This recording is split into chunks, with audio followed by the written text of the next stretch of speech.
जंगलाजवळ एका गावामध्ये किंगिणी नावाचं एक वासरू राहायचं. किंगिणी सुंदर होती आणि खोडकरही होती. अरे सकाळ झाली, मी उठायला हवं.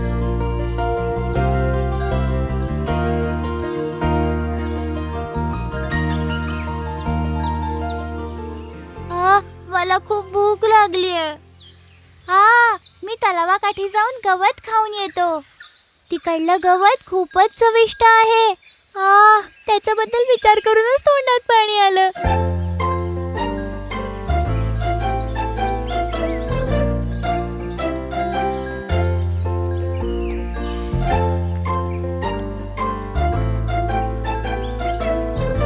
किंगिणी, थांब, एकटी नको जाऊस, मी पण येते.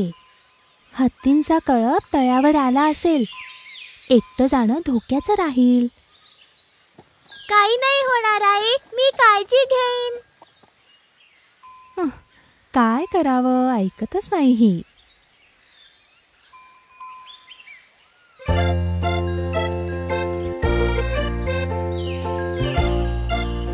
मला तर कुंजन अजून इथे कुठेच दिसत नाहीये.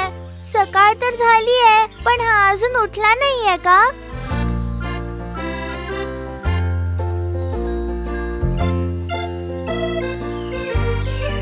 मला तो इथे पण नाही दिसत आहे. एक काम करते, मी त्याच्या घरी जाते आणि त्याला घेऊन येते. किंगिणी वासरू आणि कुंजन नावाची एक मुंगी खूप चांगल्या मैत्रिणी होत्या. कुंजा, कुंजा, बाहेर ये ना, आपल्याला जायला हवं.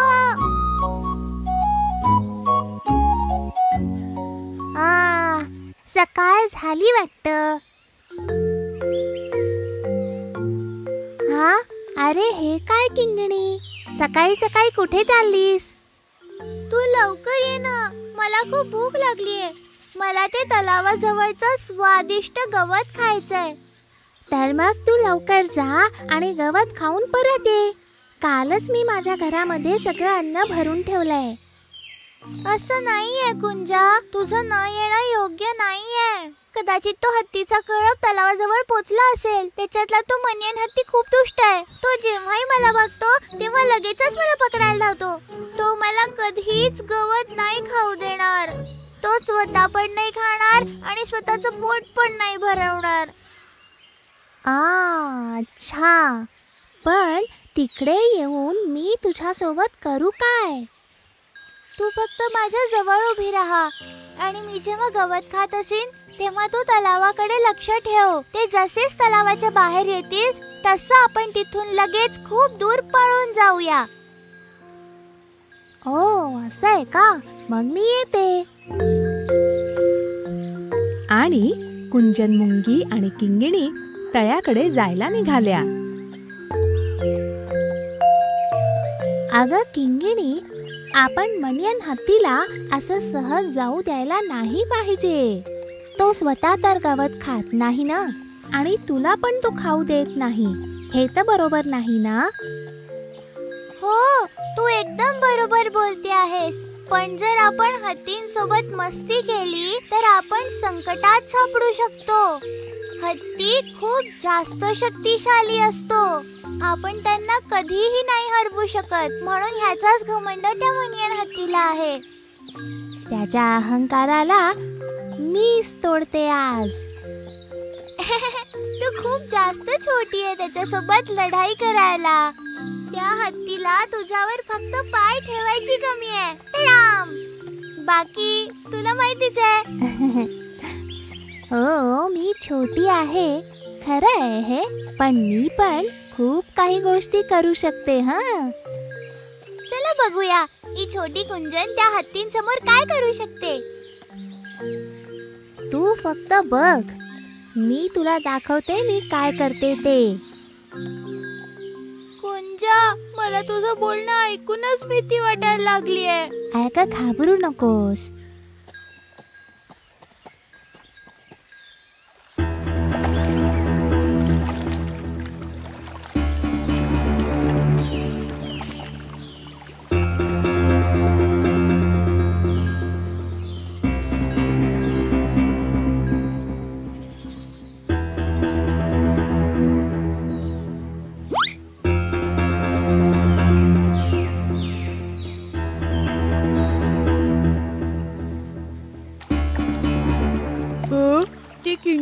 इथे काय गवत खायला आलीये?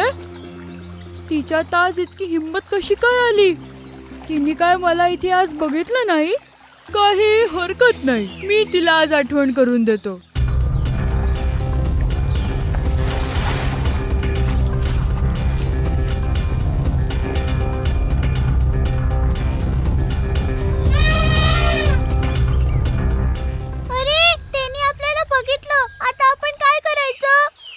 तू न घाबरता छान पोट भरून गवत खा. मी तिला इतक्या जोरात आवाज दिला तरी सुद्धा तिला काही फरक नाही पडला. आता मला जाऊन तिला पकडावंच लागेल.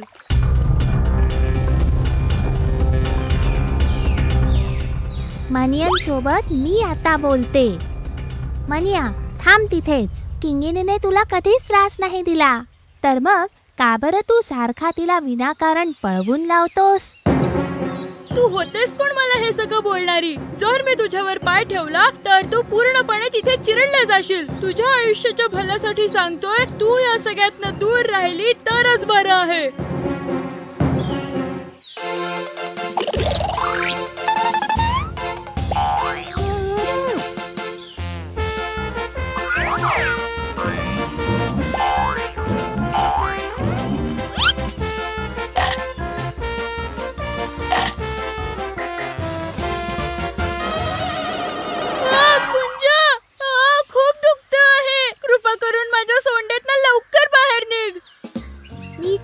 सहजासहजी बाहेर नाही येणार. मी तेव्हाच बाहेर येईन जेव्हा तू किंगिणीला परत कधी त्रास न देण्याचं वचन देशील. कुंज, नाही कुंज, मी कधीही परत किंगिणीला त्रास नाही देणार. तू प्लीज बाहेर येऊन जा.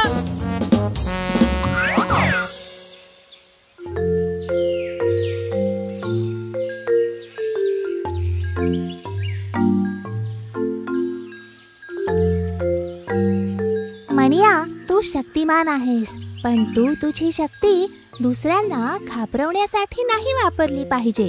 तू तर तुझी शक्ती दुसऱ्यांची मदत करण्यासाठी वापरली पाहिजे. परत कधीही मनियन हत्तीने दुसऱ्या कोणत्याही प्राण्याला त्रास नाही दिला.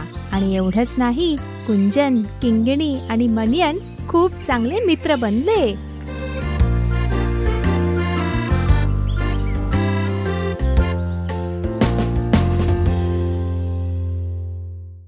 खूप वर्षांपूर्वी एका छोट्या गावात रामू नावाचा एक माणूस राहायचा. रामूकडे काही कोंबड्या होत्या.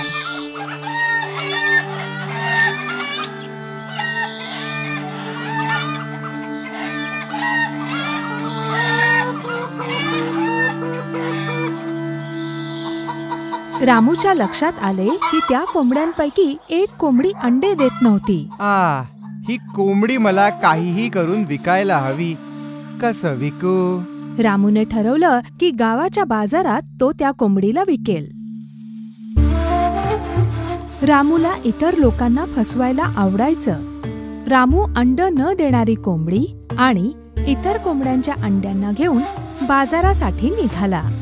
रामू बाजाराच्या वाटेने जात असताना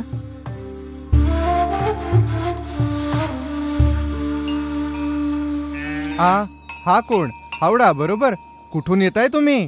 आता मी काय सांगू रामू, मी तर गावातल्या बाजारातून परत येतोय. अरे काय झालं? मी या गाईला विकायला घेऊन गेलो होतो. काही दिवसांपासून खूप कमी दूध देते आहे. कोणीच हिला विकत घेत नाहीये रामू.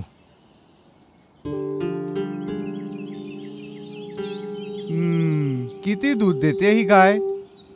काय सांगू, कष्टाने फक्त 1 लिटर.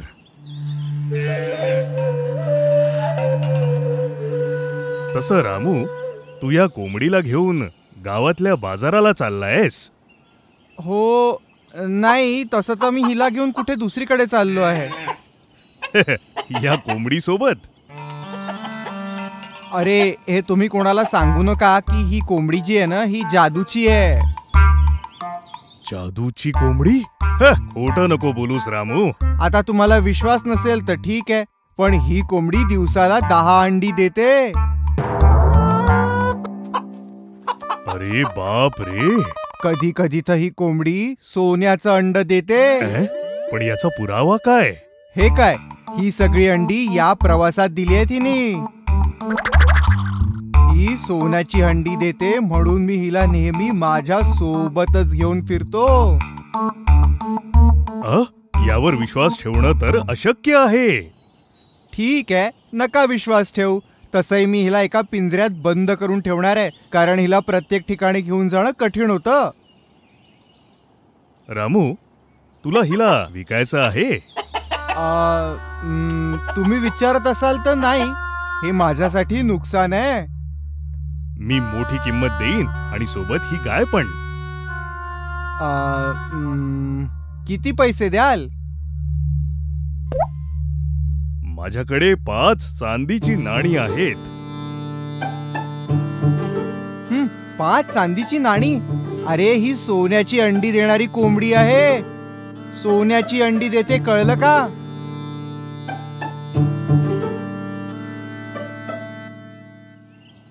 माझ्याकडे तर फक्त ही सोन्याची अंगठीच उरली आहे. याच्या बदल्यात तू ही जादुई कोंबडी देशील ना?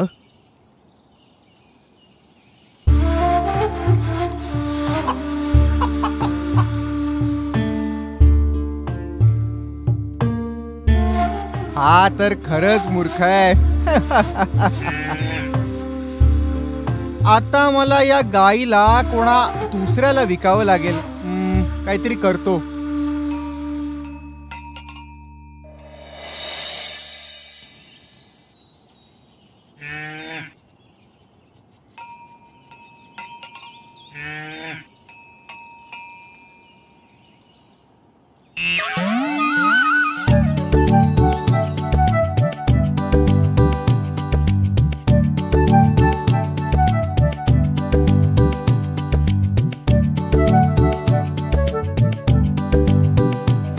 हे काय रामू, तू आता गाय पाळणं पण सुरू केलंस का? अरे, ही कुठली साधारण गाय नाहीये. या गाईचं दूध एकदम चविष्ट आहे. अरे बापरे. इतकंच नाही तर ही दिवसाला 30 लिटर पर्यंत दूध देते आणि कधी 40 लिटर सुद्धा. अजून काय हवं? हे तू खरं सांगतोयस? 40 लिटर दूध? हो, मला पण पहिल्यांदा त्यावर अजिबात विश्वास बसला नव्हता. पण त्यांनी मला 30 लिटर दूध काढून दाखवलं आणि मला दिलं सुद्धा. तर मग ते दूध आहे कुठे? मी बाजारात विकून दिलं सगळं. पण तुला तर या सगळ्याचा काही अनुभवच नाही. नाही, जेव्हा मी हिला पाहिलं तेव्हा मला हिला द्यायची इच्छा झालीच नाही. तो कोणी हुशारच असेल जो इतक्या फायदेशीर गाईला विकत घेणार नाही. हे पण ठीक आहे. काही दिवसांपासून मीही विचार करतोय की एक गाय विकत घ्यावी. असं असेल तर नवीन गाय बघ आणि विकत घे. मी यासाठी 20 चांदीचे नाणे दिले. मी तुला 25 चांदीची नाणी देतो, त्या बदल्यात तू मला गाय दे. माफ कर, मला या गाईला तर विकायचं नाहीये. रामू बघ, तुला गाय पाळायचा काहीच अनुभव नाही आणि मला ही गाय हवी आहे. आपण एक चांगला सौदा करून घेऊ, ठीक आहे? असं असेल तर तू तर मला आग्रह करतोय ना. मी तर तुला नकार नाही देऊ शकत, बरोबर ना? ठीक आहे, घेऊन जा. जर मी हिचं फक्त दूध काढलं तर ठीक आहे ना? तू मला 25 चांदीची नाणी नाही दिली तरी चालतील, 20 चालतील. हे ऐकून तो शेतकरी आनंदी झाला. आनंदातच तो शेतकरी गाईचं दूध काढायला विसरला. तुमच्या लक्षात आली रामूची युक्ती. रामू खूप आनंदी झाला. याबद्दल काहीही न बोलता 20 चांदीच्या नाण्यांच्या बदल्यात त्याने ती गाय शेतकऱ्याला विकली.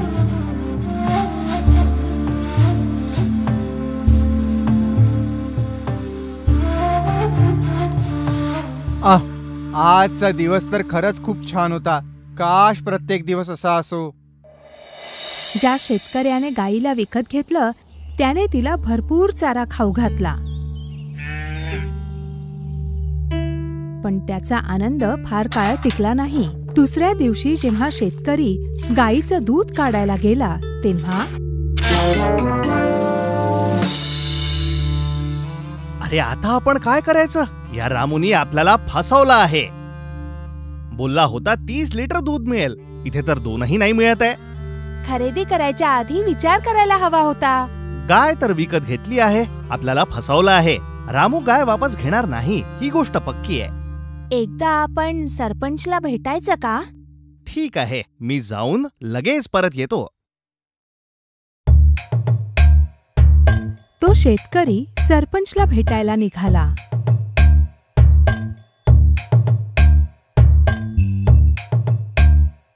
शेतकऱ्याने त्याची चिंता सरपंचकडे व्यक्त केली. अच्छा ऐक, रामूला सांग की त्यांनी सांगितल्यापेक्षा गाय जास्त दूध देते. आणि हे पण सांग की तू सगळं दूध मला देतोस. अशा प्रकारे सरपंचचा सल्ला ऐकून शेतकरी रामूच्या घराच्या दिशेने निघाला. रामूच्या घरी जात असतानाच, रामू, तुझे मनापासून आभार मानतो. मी आणि माझा परिवार तुझ्या गायीमुळेच वाचलो आहोत. असं? हो रामू, गाय तर रोज 40 लिटर दूध देते आहे. मी ते सगळं दूध गावाच्या सरपंचाला देतो. ठीक आहे रामू, मला निघायचंय. भेटू पुन्हा. मी याला गाय देऊन काही चुकीचं केलं का? मी आता सरपंचांना भेटून येतो. रामू सरपंचला भेटायला त्याच दिवशी त्यांच्या घरी गेला. आहा, कोण? रामू, ये. तुम्हाला दूध हवंय असं मी ऐकलं. हा, दूध हवं तर होतं, पण एक शेतकरी मला खूप स्वादिष्ट दूध देतो आणि खूप चांगलं आणि स्वस्तात दूध देतो.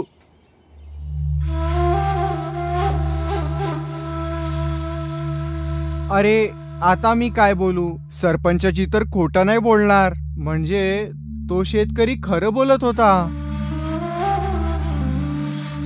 रामू खूप दुःखी झाला. तो लगेच त्या शेतकऱ्याच्या घराच्या दिशेने निघाला.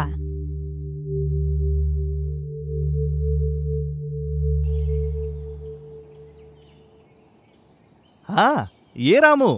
खोडकर गाईला हा चारा फार आवडतो. तसं तर मी गाईला परत इथे विकत घ्यायला आलो आहे. वापस विकत घ्यायला आला? हो. नाही, मी नाही देऊ शकत. मी हिला विकणार नाहीये. ह्या गायीनी माझं आयुष्य बदललं. असं नका बोलू. मला ही गाय विकत घ्यायची खूप इच्छा होती, पण याबद्दल मी नंतर विचार केला. अरे नाही, मी हिला नाही देऊ शकत. तू कितीही पैसे देऊ केले तरी. मी ज्या किमतीत विकत घेतली त्या किमतीपेक्षा जास्त पैसे द्यायला तयार आहे. ठीक आहे, तुझं दुःख मी समजतो. तर काय देशील मला? तू मला काय दिलंस? तू मला 20 चांदीची नाणी दिलीस, बरोबर? मी तुला 30 देतो. बिलकुल नाही. कमीत कमी 40 चांदीची नाणी तर पाहिजेच. ठीक आहे, देतो.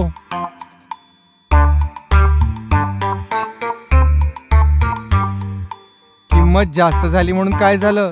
नफा पण तर होईल ना. रामू, जो गड्डा तू खोदला होतास, तू स्वतः त्यात जाऊन पडलास. किच्चू आणि आजी अम्मीनी एका छोट्याशा सुंदर गावामध्ये राहायचे.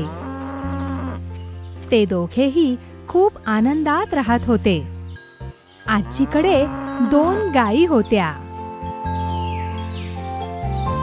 अशाच एके दिवशी आजी आणि छोटा किच्चू गायींना चारा खाऊ घालत होते.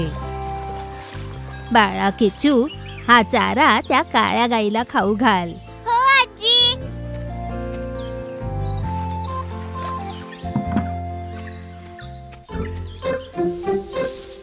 आजी, आपण या वासराला उद्या नदीवर आंघोळ घालून द्यायला जायचं का?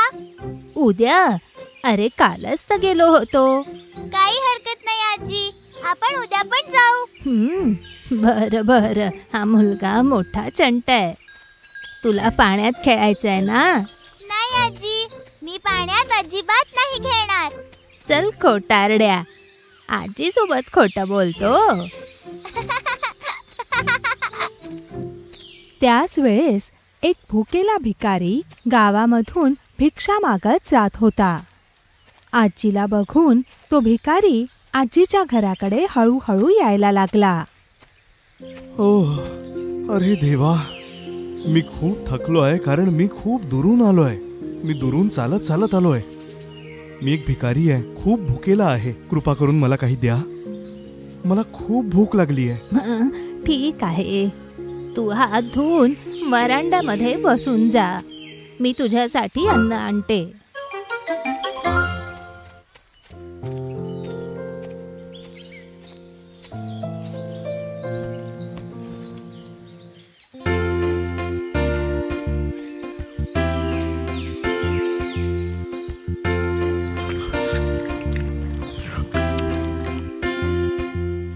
ओह,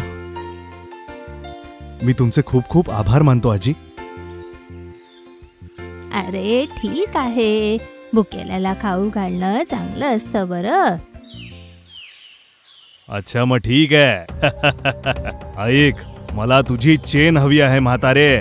ऐकलंस का? जेवण जेवून शक्ती मिळाल्यानंतर त्या भिकाऱ्याचा आवाज बदलला.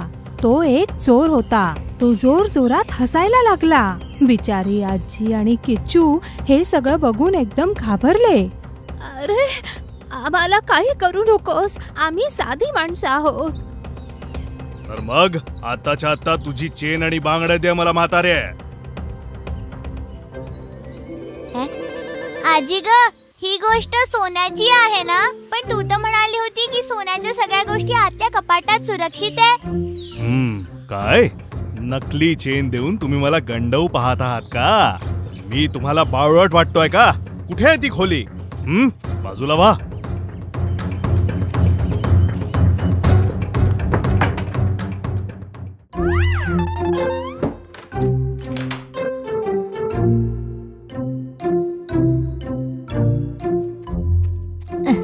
आजीचा हुशार नातू. चल, गावकऱ्यांना बोलवूया. आजी आजी थांब. त्या गरीब माणसाला आपण 2 दिवस उपाशी ठेवूया आणि नंतर गावकऱ्यांना अगदी बोलवू. बरोबर. जेव्हा आपण त्याला खाऊ घातलं तेव्हा त्याने रंग दाखवला. हो आजी, आपण त्याला धडा शिकवलाच पाहिजे. आणि अशा प्रकारे आपल्या हुशार किचूने चोराला पकडलं. तो चोर 2 दिवस त्या खोलीमध्ये उपाशी राहिला. त्याला प्यायला पण पाणी नव्हतं. त्यानंतर आजीने गावकऱ्यांना बोलावलं आणि त्या सगळ्यांनी मिळून त्या चोराला गावातून बाहेर हकलून दिलं. त्यानंतर तो चोर परत गावाकडे फिरकला नाही.